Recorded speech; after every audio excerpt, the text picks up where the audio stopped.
Hey guys, today we're going to sink into the mechanics for the Sunken Temple of Qarn. Hard mode. The first boss we'll come across is the Damaged Adjudicator. Once you begin the fight, you will notice that there are 4 different things in your enemy list. The Damaged Adjudicator himself, accompanied by his head, his arm, and his tail. The Damaged Adjudicator will not be attackable, however, you need to look out for which piece of him has a glowing red core on it. Destroying any of the pieces without a core will yield you no results. However, destroying the piece with the core on it will drop the Adjudicator to the ground and deal damage to his overall health. Once he's dropped to the ground, he will spawn a group of small spider-like creatures that must be killed in order to begin Phase 2. The Adjudicator will reassemble himself and the core will pop up on another body piece. Keep in mind it can be the same body piece again. Once the Adjudicator enters this phase, he will begin casting 6 Falms Under on a random party member. This will be a large patch of quicksand that will sink you under it and slow your movement. If you sink in this sand completely, you will be instantly knocked out.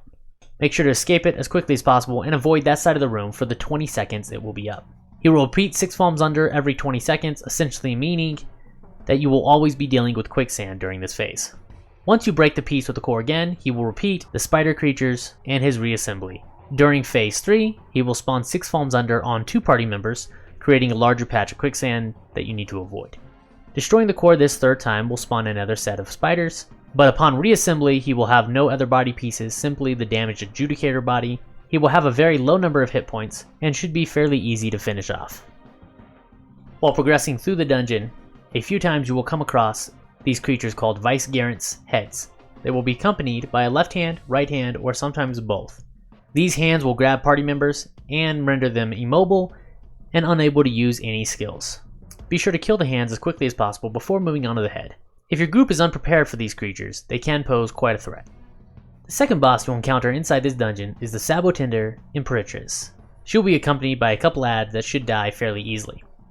Every 10 seconds, she'll cast a long-range ground target AoE called 3000 Needles. Just like its name, this attack will deal 3000 damage, which should deal pretty much half the health of any of your group members except the tank, so make sure to avoid it. Upon reaching 90% health, she'll summon 4 adds. These adds can be AoE down but should not be focused on, as she'll begin casting 100,000 Needles. This has a 20-second cast time, but if she finishes it, will deal 100,000 damage to everyone in the room, which will inevitably end in a wipe. 100,000 Needles cannot be interrupted. The way to end her cast time will be to deal 5% off her total health. She will repeat this again at 65% health. At 40% health, she will do her final cast of 100,000 Needles. However, this time she will be accompanied by a Guardian ad that will give her invulnerability as long as it's alive. So this time you will have to kill the Guardian first, and then deal 5% to her overall health to end her cast. Once you finish her final cast of 100,000 Needles, the fight is fairly straightforward. Avoid her long-range ground target AoE, and finish her off. And the last boss in this dungeon is the Vicegerent to the Warden. Upon reaching 90% health, the Vicegerent will spawn 2 rows of sarcophagus every 15 seconds. These sarcophagus will have rows of mummies walking across the arena, forming a wall. Upon touching this wall, you will be afflicted with the debuff Curse of the Mummy. And upon acquiring 4 stacks of this debuff, you will be sent to the corner of the room in a sarcophagus and be mummified, taking damage over time.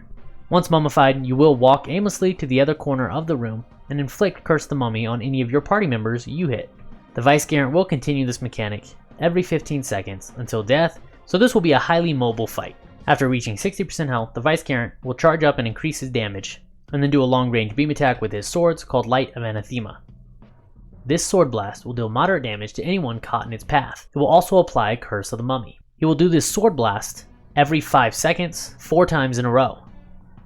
After completing the 4th sword blast, he will mark one party member with this icon and tether himself to them. While you are tethered to the boss, he will constantly apply a stack of the Curse of the Mummy. He will stop tethering to this party member once he has applied 4 stacks of the Curse of the Mummy, or it can be interrupted with a stun, so make sure your tank saves up his stun for this ability. The Vicegerent will repeat this sword blast and tether phase every 60 seconds. Once the Vicegerent is below 50% health, he will only do 3 sword blasts before tethering as opposed to 4, and he will repeat his sword blast and tether phase every 15 seconds as opposed to 60 seconds. Between the long-range beam of the sword blasts and the mummy walls, you will be on your toes for this entire fight.